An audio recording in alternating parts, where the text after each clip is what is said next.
Ang ituturo ko sa inyo ngayon ay kung paano gamitin ang ating online loading facility sa ating LoadXtreme website. Una, punta tayo sa ating official website, www.loadextreme.ph.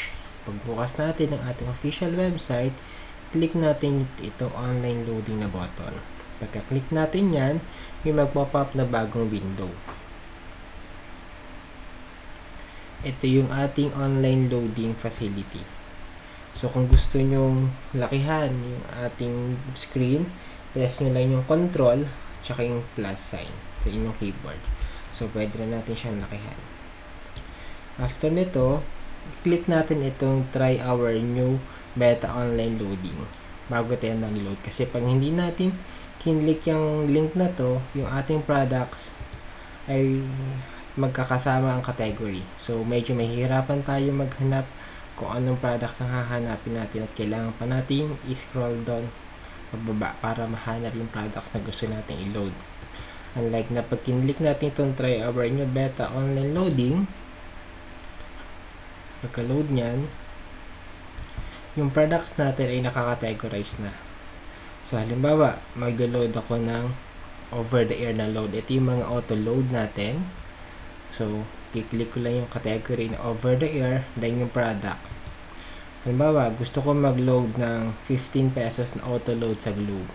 So, kiklik ko yung auto-load dyan na G15X at itatype ko yung aking ID number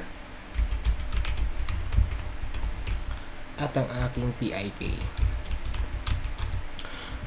So, kung kayo ay gumagamit ng mga computer sa mga internet shop, mas maganda na gamitin natin ito ang ating anti-keylogger button para ma-secure natin na hindi nakakopya ng computer yung ating mga PIK. So, after natin mai-input ang ating ID number at PIK, at nakapili na rin tayo ng products na ilo-load, i-type naman natin yung cellphone number ng nagpa-load sa atin or yung ating cellphone number. So, input ko yung aking cellphone number. After nito, once na na-click ko siya, yung email is optional lang. So, kung gusto natin makatanggap ng confirmation message mula sa ating email na successful yung load, pwede natin lagyan ng email. Pero pwede rin hindi. After nyan, i-click natin itong send load. Pagka-click natin na send load, meron tayong confirmation message na matatanggap na ang nakalagay ay, are you sure you want to load G15X to 091647777809? So, i-double check natin palagi yung ating cellphone number. Then, after natin ma-verify na tama yung ating cellphone number at yung product na gusto natin i-load, i-click natin yung OK. Pagka-click natin OK, after a few seconds, darating na yung load doon sa cellphone natin ni-loadan. So, ganun lang ang procedure pag ginamit natin ang ating online loading facility.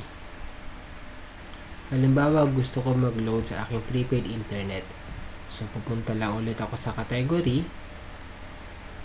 Pipiliin ko yung over-the-air, yung OTA, para automatic na mag-load sa akin yung load.